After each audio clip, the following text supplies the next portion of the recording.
నమస్తే. ప్రస్తుతం మనం మాదాపూర్లోనే అయ్యప్ప సొసైటీ దగ్గర ఉన్నాము. సో మాదాపూర్ 100 ఫీట్కు ఆనుకున్నటువంటి ఒక భారీ బిల్డింగ్, దాదాపు 8 అంతస్తుల అక్రమ బిల్డింగ్ అయితే ఇక నూతన సంవత్సరంలో హైడ్రా కమిషనర్ రంగనాథ్ ఉక్కుపాదం మోపుతున్నటువంటి పరిస్థితి మనకు కనిపిస్తుంది.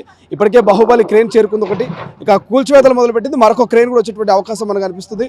సో ఒకసారి మన బ్యాక్ సైడ్లో చూడవచ్చు, 8 అంతస్తుల అక్రమ బిల్డింగ్ నిర్మాణం జరిగిందంటూ చెప్తున్నటువంటి పరిస్థితి. గతంలో జిహెచ్ఎంసీ ఆఫీసర్లు దీనికి నోటీసులు ఇచ్చారు.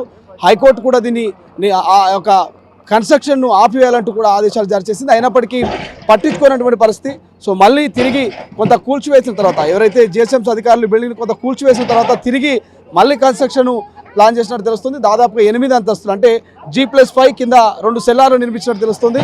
సో ఇటువంటి భారీ భవనాన్ని అయితే హైడ్రా ఒకసారిగా బాహుబలి క్రేన్లు అయితే నిలబట్ట చేస్తున్నాయి. సో ఇక్కడ ఉన్నటువంటి సెక్యూరిటీ వాళ్ళకి సంబంధించినటువంటి సామాన్లన్నీ కూడా ప్రస్తుతం హైడ్రాకు సంబంధించినటువంటి డిఆర్ఎఫ్ సిబ్బంది ఆ సామాన్లను కూడా తీసుకొచ్చి బయట పెట్టేటువంటి సిచ్యువేషన్ మనం చూస్తూ ఉన్నాము.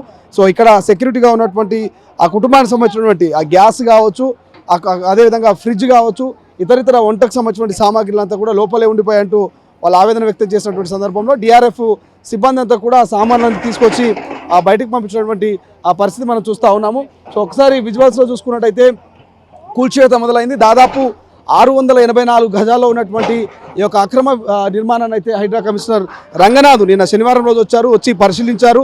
స్థానికంగా పెద్ద ఎత్తున ఈ యొక్క అక్రమ కన్స్ట్రక్షన్స్ మీద ఫిర్యాదులు వస్తూ ఉన్నాయి. సో ఆ ఫిర్యాదుల నిమిత్తమే హైడ్రా కమిషనర్ రంగనాథ్ ఇక్కడికి చేరుకొని గతంలో అటు హైకోర్టు నుంచి ఇటు జిహెచ్ఎంసీ ఇచ్చినటువంటి నోటీసుల్ని పూర్తి స్థాయిలో పరిశీలించి గతంలో 2024 2వ నెల 14వ తారీఖున ఇక్కడ జిహెచ్ఎంసీ కొన్ని నోటీసులు ఇచ్చింది. సో ఇది అక్రమ కట్టడము, ఇది ప్రభుత్వం సంబంధించినటువంటి ల్యాండ్, ఈ ల్యాండ్లో అక్రమంగా ఎలా మీరు నిర్మాణాన్ని చేపడతారంటూ గతంలోనే నోటీసులు ఇచ్చింది. హైకోర్టు వరకు వెళ్ళినటువంటి ఇష్యూ, హైకోర్టు కూడా ఇక్కడ నిర్మాణాన్ని చేపట్టొద్దంటూ చెప్పినటువంటి పరిస్థితి. బట్ అయినప్పటికీ కూడా ఎక్కడా కూడా హైకోర్టు ఆదేశాలు కావచ్చు, జిహెచ్ఎంసీ సంబంధించినటువంటి నోటీసుల్ని తుంగలో తొక్కి ప్రభుత్వ స్థలంలో దాదాపు 684 గజాల ప్రభుత్వ స్థలంలో అయితే ఈ యొక్క అక్రమ నిర్మాణాన్ని నిర్మించినట్టు తెలుస్తుంది. ఇది ప్రధానంగా షేర్లింగంపల్లి కాన్స్టిట్యున్సీకి వస్తుంది.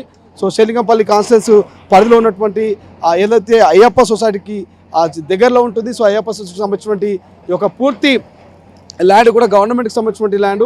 సో ఇక్కడ ఫిర్యాదుల మేరకే ఈ రకమైనటువంటి కూల్చివేతలు చేస్తున్నట్టు తెలుస్తుంది. ఒకసారి మనం విజువల్స్లో చూస్తున్నాము, ఎక్కడికక్కడ క్లియర్ చేస్తూ వాటన్నింటినీ కూడా కూల్చివేసేందుకు ఇక హైడ్రా కమిషనర్ రంగనాథ్ ఆదేశాల మేరకు అయితే ఇటు భారీగానే పోలీసులు బందోబస్తును ఏర్పాటు చేశారు. ఓవైపు 100 ఫీట్ రోడ్డు, ఆ ప్రాంతం అంతా కూడా ఎటువంటి ట్రాఫిక్ ఏర్పడకుండా, ఎటువంటి అవాంఛనీయ సంఘటనలు చోటు చేసుకోకుండా ముందస్తుగానే ట్రాఫిక్ సిబ్బంది అంతా కూడా అక్కడ ట్రాఫిక్ను క్లియర్ చేస్తూనే ఇంకోవైపు బిల్డింగ్కి సంబంధించి కూల్చివేతల్ని షురూ చేసినట్టు తెలుస్తుంది. సో ఇంతకుముందే బాహుబలి భారీ క్రేన్ అయితే ఇక ట్రక్ నుంచి దిగినటువంటి విజువల్స్ మనం చూస్తూ ఉన్నాము. సో ప్రస్తుతం కూల్చివేతలు షురు అయ్యాయి. దాదాపు 8 అంతస్తున్నటువంటి ఈ కన్స్ట్రక్షన్ జరిగినటువంటి ఈ బిల్డింగ్ని అయితే కూల్చివేస్తున్నారు. దాదాపు 684 గజాల జాగాలో ఈ బిల్డింగ్ ఉన్నట్టుగా తెలుస్తోంది. సో ఆ విజువల్స్ మనం చూస్తున్నాం. డ్రోన్తో కూడా విజువల్స్ షూట్ చేస్తున్నటువంటి ఆ పరిస్థితి మనం చూస్తున్నాం.